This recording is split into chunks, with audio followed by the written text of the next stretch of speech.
Majesté Kibongeshima, chef coutumier du Grand Kassai. Je suis président du Forum d'initiative pour les communautés locales. Notre association est apolitique. C'est une association qui réunit principalement les chefs coutumiers ainsi que les notables,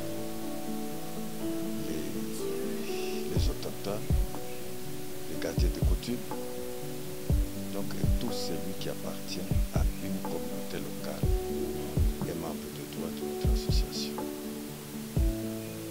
C'est effectivement dans ce cadre que je suis ici, à Goma.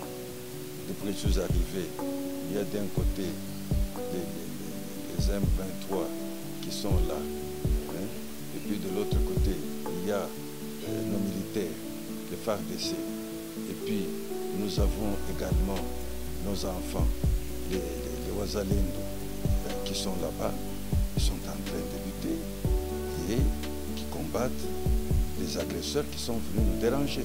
Moi, j'ai toujours dit que nous, Congolais, dans notre pays ici, nous n'avons pas besoin de toutes ces forces-là. Nous sommes suffisamment forts. Nos militaires sont très forts, sont très puissants.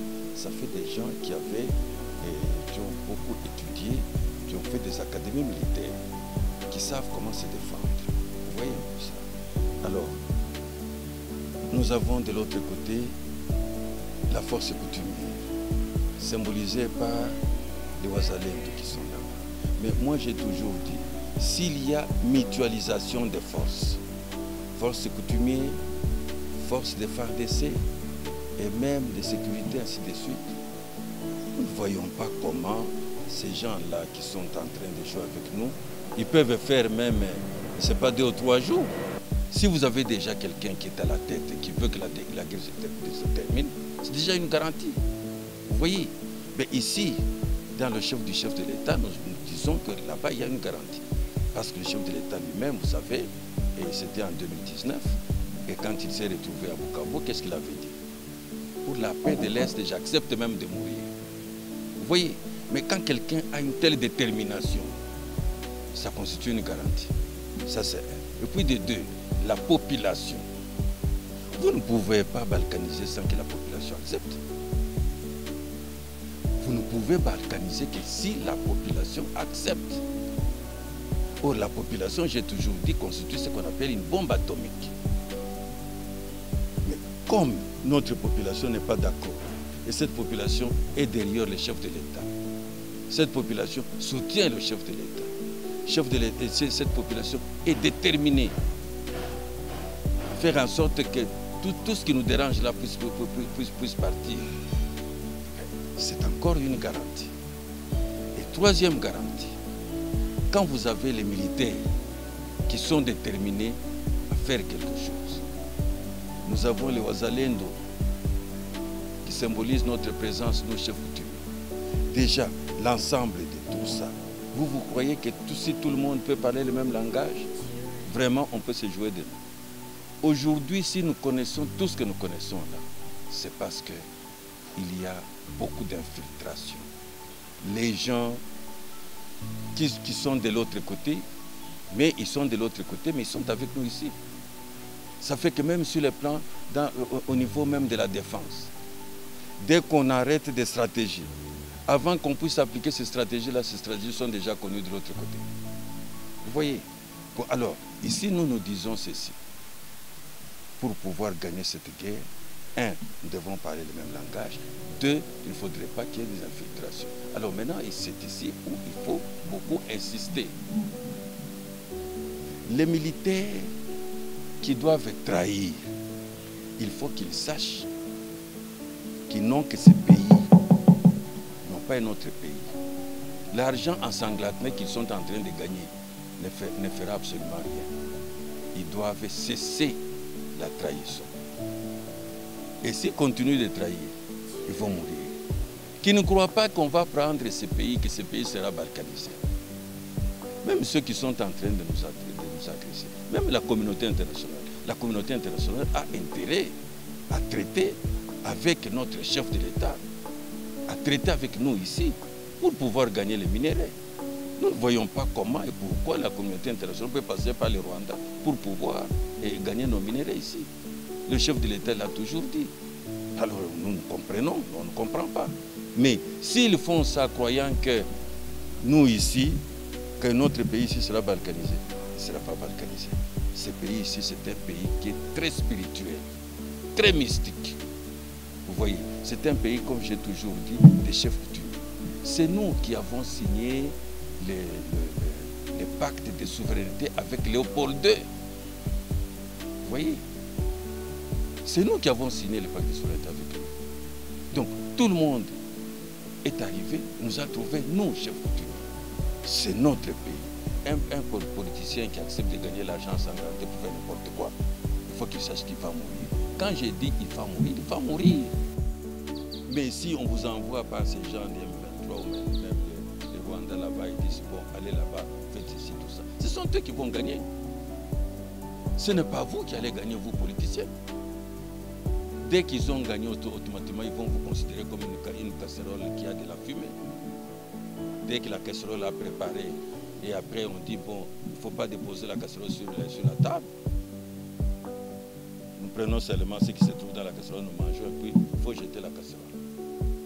C'est comme ça que les politiciens seront considérés, ceux qui sont en train de trahir. Il faut qu'ils réfléchissent, qu'ils sachent que c'est comme ça.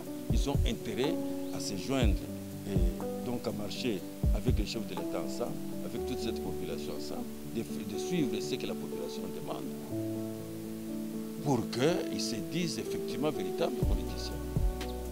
S'ils ne font pas ça, mais ça c'est leur problème, ils vont mourir. Mais je vous dis que les tops sont partout. Quand je suis en train de dire, je dis les tops sont partout. Dans les services de sécurité, il y a les tops. Au niveau des services militaires, il y a les tops. Chez les politiciens, il y a des tops. Même au gouvernement, il y a des tops. Partout, il y a des tops. Je m'adresse à tout le monde là qui intérieurement sait qu'il est top. Que c'est de la peine perdue de continuer comme ça. Parce qu'il va mourir. Et il va laisser cet argent qu'il cherche à gagner ou qu'il a déjà gagné.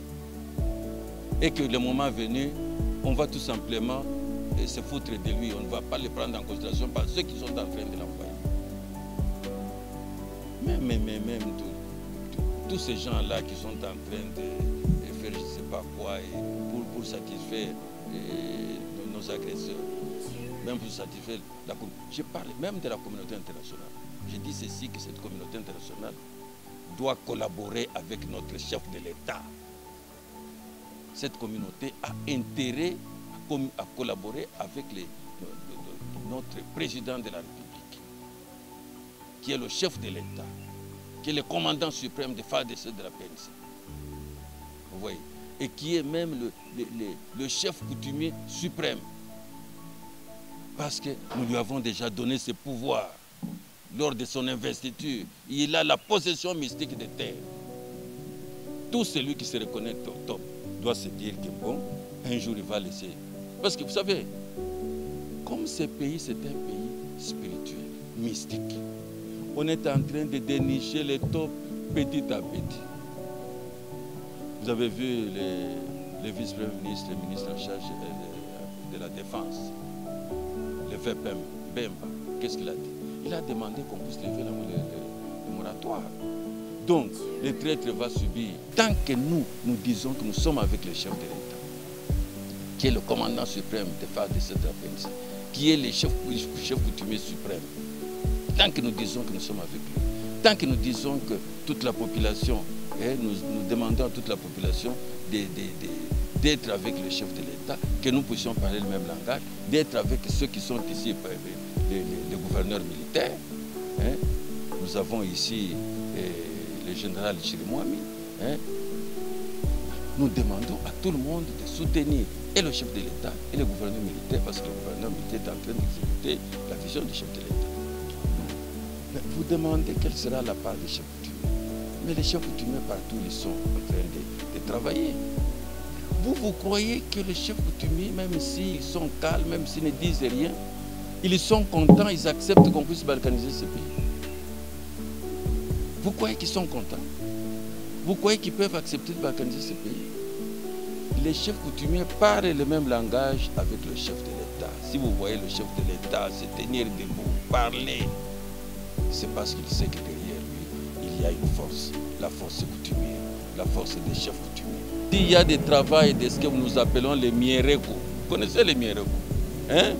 Je crois que ceux qui sont d'ici, hein, au Nord Kivu, ils comprennent la signification de tout ça. Mais ils sont en train de faire.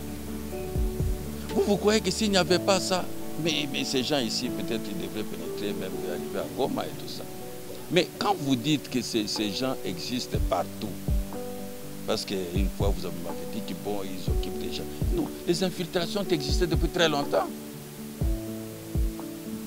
Ils ont existé depuis très longtemps, ces infiltrations. Si vous trouvez qu'ils ont cette facilité de pouvoir pénétrer quelque part, c'est là où il y a eu des infiltrations qui ont existé depuis très longtemps. Voilà. Donc je vous dis que les chefs coutumiers sont là, ils sont en train de travailler. Ils travaillent et ils ne peuvent pas accepter qu'on puisse balkaniser ce pays. Et ce pays ne sera jamais balkanisé.